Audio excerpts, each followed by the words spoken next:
নমস্কাৰ বন্ধু বান্ধৱীসকল জ্ঞান শক্তি এডুকেশ্যন চেনেলটোলৈ আপোনালোকক স্বাগতম জনাইছোঁ।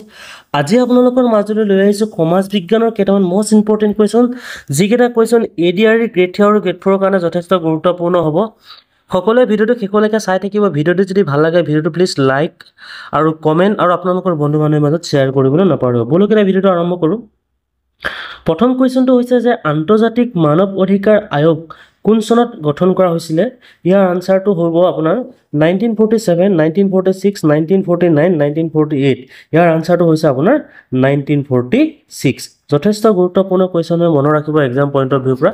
আৰু নেক্সট কুৱেশ্যনটো হৈছে যে তলৰ কোনখন দেশত সাম্যবাদী দলৰ শাসন আছে?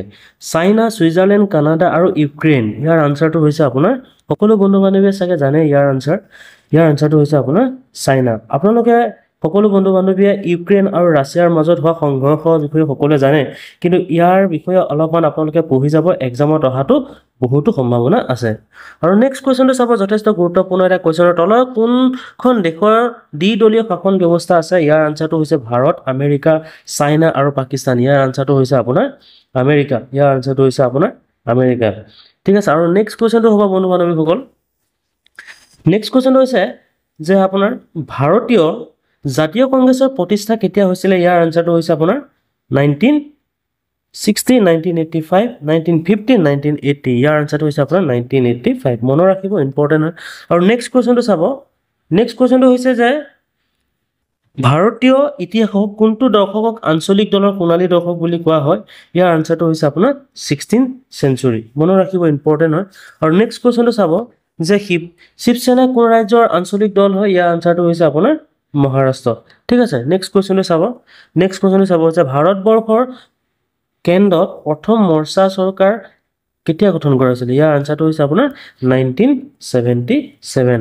আৰু নেক্সট কুৱেশ্যনটো চাব, ভাৰতবৰ্ষৰ প্ৰথমখন মৰ্চা চৰকাৰ প্ৰধানমন্ত্ৰী কোন আছিলে? ইয়াৰ আনসাৰটো সকলো বন্ধু বান্ধৱীয়ে দিব, বহুত ইম্পৰ্টেণ্ট হয়। ইয়াৰ আনসাৰটো হ'ল আপোনাৰ মোৰাৰজী দেশাই। ইয়াৰ আনসাৰটো হৈছে মোৰাৰজী দেশাই। আৰু নেক্সট কুৱেশ্যনটো চাব যে ৱেষ্টমিনিষ্টাৰ মডেল চৰকাৰ আন এটা নাম কি হয়? ইয়াৰ আনসাৰটো হৈছে সংসদীয় চৰকাৰ। ইম্পৰ্টেণ্ট হয়, মনত ৰাখিব। আৰু নেক্সট কুৱেশ্যনটো চাব, ভাৰতবৰ্ষৰ নামমাত্ৰ কাৰ্যপালিকা কোন হয়? ইয়াৰ আনসাৰটো হৈছে ৰাষ্ট্ৰপতি। নেক্সট কুৱেশ্যনটো যথেষ্ট গুৰুত্বপূৰ্ণ কুৱেশ্যন হয়। ইয়াৰ আনসাৰটো দিব যে ক্ষুদ্ৰ সংবিধানৰ বুলি কোনটো সংবিধানক আখ্যা দিয়া হৈছে? ইয়াৰ আনসাৰটো হৈছে 42ৰ সংবিধানৰ সংশোধনী। মনত ৰাখিব। আৰু নেক্সট কুৱেশ্যনটো হৈছে যে ৰাজ্যসভালৈ কিমানজন সদস্য ৰাষ্ট্ৰপতি মনোনীত কৰিব পাৰে? সকলোৱে হয়তো জানে, ইয়াৰ আনসাৰটো হৈছে আপোনাৰ 12। আৰু নেক্সট কুৱেশ্যনটো চাব যে লেখত আপোনাৰ ধৰা হওক how many types of rights are there in the Indian constitution? সকলোৱে জানে যে 5, হয়নে? আৰু নেক্সট কুৱেশ্যনটো চাব, নেক্সট কুৱেশ্যনটো হৈছে সংবিধানৰ কোনটো সংশোধনী অনুযায়ী 6ৰ পৰা 14 বছৰ শিশুৰ বাবে বিনামূলীয়া বাধ্যতামূলক শিক্ষা প্ৰদান কৰা হয়? ইয়াৰ আনসাৰটো হৈছে আপোনাৰ 86। মনত ৰাখিব, বহুত ইম্পৰ্টেণ্ট হয়। আৰু নেক্সট কুৱেশ্যনটো চাব সংবিধানৰ কোন অনুসূচী ৰাজ্য আৰু কেন্দ্ৰীয় শাসিত অঞ্চলসমূহৰ কথা উল্লেখ আছে? ইয়াৰ আনসাৰটো হৈছে প্ৰথম অনুসূচী। মনত ৰাখিব, ইম্পৰ্টেণ্ট হয়। আৰু নেক্সট কুৱেশ্যনটো চাব, নেক্সট কুৱেশ্যনটো হৈছে ভাৰতবৰ্ষৰ আটাইতকৈ পুৰণি উচ্চ ন্যায়ালয়খনৰ নাম কি হয়? ইয়াৰ আনসাৰটো হৈছে কলকাতা হাইকোৰ্ট। নেক্সট কুৱেশ্যনটো চাব যে সমৱৰ্তী সূচীৰ ধাৰণাটো কোন দেশৰ সংবিধানৰ পৰা লোৱা হৈছে? ইয়াৰ আনসাৰটো মনত ৰাখিব, যথেষ্ট গুৰুত্বপূৰ্ণ হ'ব।